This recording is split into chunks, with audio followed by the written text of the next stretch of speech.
good morning. Hi, good morning. Okay, so I wanted to obviously do our follow-up conference for yesterday's walkthrough. So, as you know, I was in here for about 16 minutes, okay? So our T test, you should be familiar with it. I have this just in case we want to look over it. But remember that we have several domains, starting with 2.1, which is achievement expectations, and 2.2, your content, knowledge, and expertise.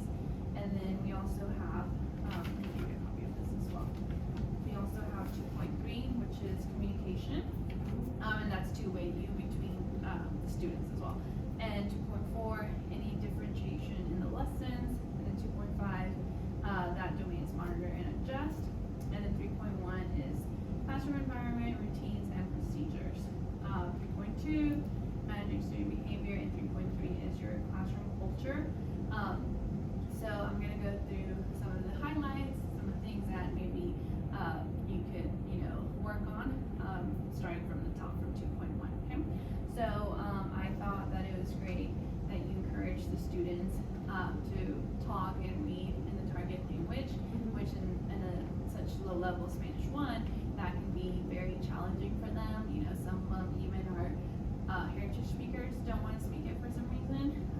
So I did like seeing that aspect in the classroom, because it is a language class, right? So you do want them talking.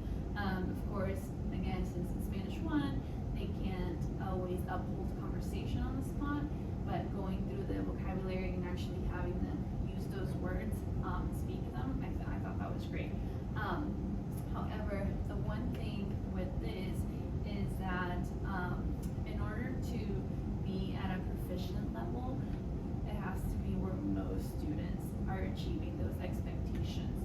So you have to be just mindful of, that's what makes the difference here. So some students versus most. So for that, I did see it more as developing, but again, that just means that we have just that much more to grow, which is really exciting. This is your first year as a teacher, so it's definitely nothing that can't be accomplished even within this time period, I think. Okay. And then for 2.2, your content, knowledge, and expertise, that I thought you were doing great with having the students do their warm-up up on the board while you checked everyone else. So I also think that you're very knowledgeable in your content that you're teaching. So for that, I marked as proficient. Again, just a little bit more growth. Your topic was aligned with the T's and the scope and sequence. You guys were starting with the vocabulary, correct? Is that way? Yeah. Okay. And then from there you'll go into more reading. Yes. Is that okay? Yeah. So again, I love that idea of having some movement at the beginning of class, especially so early in the morning. It's important that we kind of get them going, even though they don't want to all the time. So yeah, so really good job on that. And you're also working with our other Spanish 1 teacher, right? So Yes. Ms. Reyes? Yes, she is. Yeah, okay. So I'm sure she's been a lot of help with you Yes. these, yeah. You always want to have a little like buddy that helps you in your first year because it can be really rough. Okay? So I'm glad you guys have paired up for that. And then for 2.3, communication, again, that's two-way communication. That's you anticipating misunderstandings, so you can kind of always be one step ahead of the students. Verbal and written communication, as well as technology and visual tools. So I saw that you were using the document camera, which I thought was great because the students are able to see exactly where in the workbook they are, and just you pretty much working with them as you go for the guided practice. So very good use of technology. And I also, as far as communication, the other thing that I noticed I thought was great was your use of stamps. So you talked about the smiley face, the so-so, and the sad face. So I think that's great. And how often do you use that? I use that every day since I was having a lot of trouble getting them started on their warm-up or even being involved or any of that sort. I didn't know what to do since this is my first year, and I asked the instructional coach to come in and observe me and give me pointers as to how I could get them more encouraged with the warm-up or getting them set in their seats or starting, and she told me we'll just try a stamp, walk around, and you're gonna notice that just with a simple stamp, they get encouraged for you to, like, for them to start, and it's been working wonders ever since then. Yeah, awesome. I do know that some of the core subjects use that. So, but as far, I just thought it was great that you implemented it, and the students respond well to it. As Yes. far as They okay. do extremely well. I have, they know that a happy face, that means they're doing good. Medium face, it's like they need to do something better, and a sad face is that they need to fix it. So whenever it's something about the sad face, they don't like it. So as soon as they see a fast sad face, I can even see their facial expression. And they don't like the sad face, so they'll go back and fix it and then remind me, hey, look, I got this done. So Can they I can get do my this- regular yeah. smiley face, or can I give that to them? Yeah, that's Which great. I find that very intriguing, because I didn't think that Mhm. stamps would work because they're adolescents, Yes. and to my surprise, they're really, really encouraged by it. And that's the interesting thing about little things like that, even stickers, that you think at this age, stuff like that wouldn't function with them, but ultimately they do want your approval. They want you to like them. They, when Yes. so they're still children at the end of the day, even those that are 17, 18. I remember that I used to use stamps that said like excelente or like try again, inténtalo de nuevo, and as well as like the little sad ones. So that does tend to work for them. Yes. Yeah. Stickers as well. They love getting a little smiley face on their work or something. So yeah. So as far as communication, I thought that was great. And just keep that up, right? So that they also get sort of that immediate feedback. For differentiation, for this time around, in that the minutes that I observed and I was in here, that I marked it as not observed, just because I didn't see that. Again, you were just getting into your independent practice, right? So I got to see the guided practice, and then you were doing your independent practice. So but that's when I left. So from there you can see, what is it? Do you have individualized lessons, or is there a different way that you do assignments for, depending on the students? And it's also just if you recognize confusion, right? So Yes. if you recognize that somebody might be confused, like how do you work on with them in small groups or one-on-one, things like that. Okay? Do you ever pull students aside? I do Yeah. every day. Okay. I'm starting now, as I've gotten to know them, to recognize when someone is stuck. Something so simple as they're just staring at the book, then Mhm. I'll immediately come to them and tell them, come sit over here, or where are you stuck, Mhm. and they'll tell me. Yeah. The ones that are working groups that are more social, they'll ask me, but the ones that are not social and don't like to speak up, those are the ones that I have to look Yeah. around for signs that I'm not understanding or misconceptions. Yeah, awesome. And that is definitely something that, as you get to know the students, you get to know about them and how they work. And some of them simply won't ask for help. Yeah. and that I know, and that's They'd rather just and, sit yeah. and stare. And I think the worst thing is some of them will look like they understand and they'll not, but they're completely lost. They just won't speak up. So, and that's just the way they are. And then there's some students that will just, blurt out anything and ask you for help on the spot. And they're so needy. But yeah, you just kind of have to, differentiate for those students that might need your support on any given day. Okay. So the 2.5, monitor and adjust. So that's maintain engagement, monitor behaviors, checking for understanding, questioning, and academic feedback. For that, I did notice that there were some students, about half of the class, that was not engaged, and and then the other students were.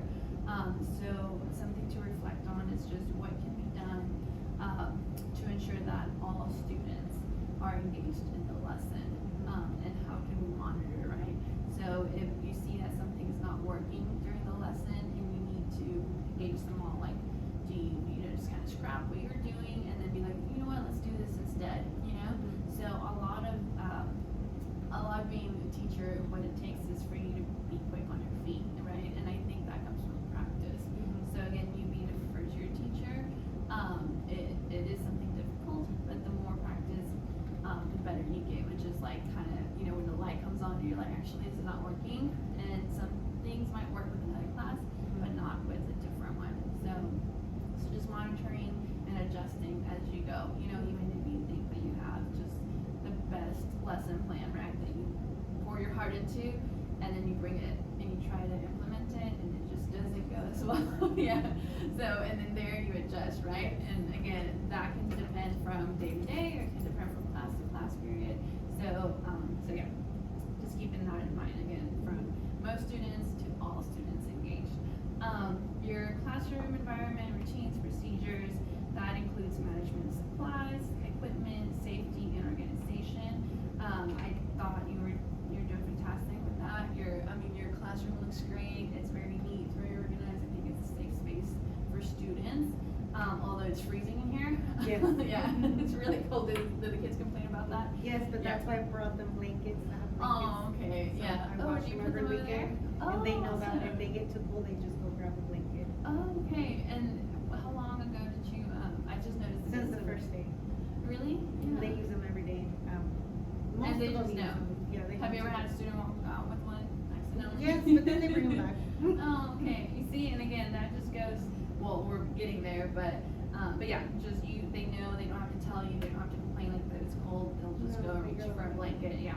I did also notice. So again, back to you're doing a great job establishing routines. I noticed that one student walked in late and they just grabbed their notebook or their workbook and they sat down quietly and you didn't have to address it. You know, they knew what to do. So there was no interruption when the student walked in late. So that was really good. So for that, I definitely think you're, you know, in that accomplished area. So very good job, because it's important for the students to have routines in place and for them to know what they expect, right? Yes.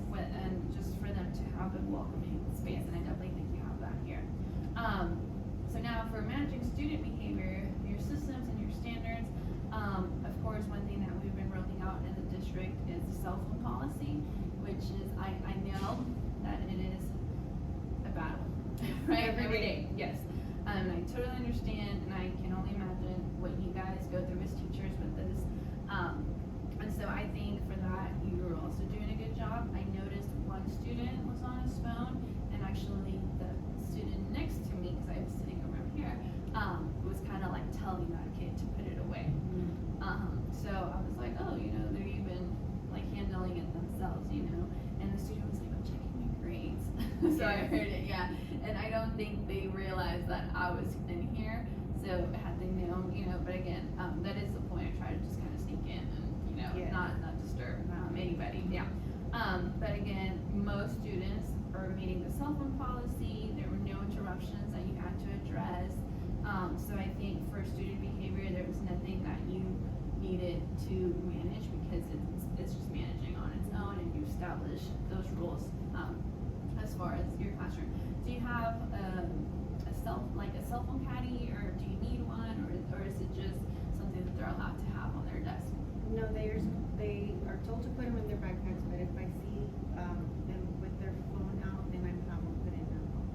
Oh, okay, so you do have kind of like a cell phone gel, right? Okay, yeah. Which is, again, we let that be up to you guys, right? So whatever you wanted, if you wanted a cell phone gel, or if you wanted to just put the backpacks up front. But again, just for that one student, I think you're managing pretty well. And then of course our last one, our classroom culture, which is includes relevant learning, working respectfully, and collaboration. Also doing a good job there. I saw students, you know, collaborating up on the board when they were drawing, and they were even having fun, right? And I think they were kind of helping each other out. Also, when you were calling students, nobody was like blurting out answers, you know. Sometimes you have that issue, Yes. like someone that knows the answer just want to shout it, Yes. but really you called on someone else. Yes. So I think everyone was just kind of waiting for that person to answer. So they were working very well with you. They were collaborating, and you even made a couple jokes here and there, which again just adds to your classroom culture. So I think you're doing great in that aspect as well. So yeah, do you have any questions in regards to this? I'll be sending this electronically. I know that you're kind of looking at that one, but so once if you notice, there's a lot of writing here. So, but once I organize it, you'll see the better version of it online. You're able to make any comments on there. But do you have anything? I do. As far as the participation, I do have a hard time trying to get them all to participate. There's always, you know, that one or there are two kids that are always participating. But, could you give me maybe an idea of how I can get them all to participate? And is it an issue of them like putting their head down, like they're sleepy, or what? Yes, in Oh, first okay, in period, first period, right. it is, Okay. but the same kids putting their heads down. They're in athletics, but at the same time, I don't think that it's okay to be every day. Every day, yes, of course. Usually that happens, you know, the day after a game, but there's something, yeah. But again, they're probably just chronically exhausted. I know sometimes you have to be in the document camera, but have you tried just any like proximity to them where you just kind of tap them or, you know, gently kind of awake them or? Yes, at times I get too caught up doing other things that I just don't, but I would like to learn how to get them all to be awake the entire class period. Yeah, and that awake and the engaged part is so hard, right? Yes. Because you can also have students that are awake and then but not fully engaged. But as you know, we do have our instructional coaches, so you can definitely the ELA one and the math one. And I know they're open to helping you at any time. But yeah, first I think we would have to address that maybe with the Yes. parents. Right, as far as just giving them a call and saying, hey, I'm just a little concerned, they're not sleeping enough, again, if it was like a phone issue, you kind of take that phone away and hope that they, engage in the work and they participate, but since it's more of like just not being awake, I think it may be calling home if you haven't tried that. I haven't. Okay, yeah, so let's start from there and then we can go instructionally into what makes a lesson more engaging for all of your students. Does that make sense? Yes. Yeah, okay. So, but yeah, definitely try again with the parents first, see if there's anything else other than the sports that's, exhausting the kids, and then see what you get from the parents. Yeah. Okay. Okay. Yes, and I'm also working on learning new ways to get them, to do other activities that just don't involve books and worksheets. I'm Mhm. wanting to find ways to get them up. They love getting up and drawing on the boards. Yeah, for vocabulary. I think Yes, that's the fact great. that they don't have a Chromebook kind of limits me a bit, but I know there's other ways Yeah. that I can get them drawing, coloring, participating, getting up. They really do love that. I'll definitely, this is something that our district runs a very, what is it called? I wouldn't say tight budget, but they just try to be very smart with the money. So, if it was up to me, we would be a one-to-one school, but if we don't, we haven't expended that budget to cover our technology for every student. But, I don't, and then with the cell phone policy, right, it's like, well, what do we do? Do we use our Yeah. phones or not? So that's definitely something that, I'm pushing for, how can we manage Chromebooks and make sure that not just the core teachers have them, but everyone else that might need them, Yes. There's a lot of resources out there online. I was once a Spanish teacher, so I do know that there's a lot of games they can play, a lot of things that we need the technology for it. Yes. So that is definitely something that I'll look into and see if there's any, extra Chromebooks laying around or something where the students that don't have a phone, because you also have Yes, that, we or do have students, that. students that cannot connect to their Yes. data, so I get it. But of course, also working with your, coworkers to see, what days could they spare those Chromebooks, and, but yeah, so, because other than that, sometimes with the testing as well, we don't, we can't, we have to pull those Chromebooks from all the teachers that use them. But yeah, so again, it's exciting that you're here, and, just a couple of things that, just with time, I have no doubt that you will just do great and improve. So, yeah, thank you so much. Yeah. Thank you for the feedback. Have a good one. Yes, thank you for all the feedback.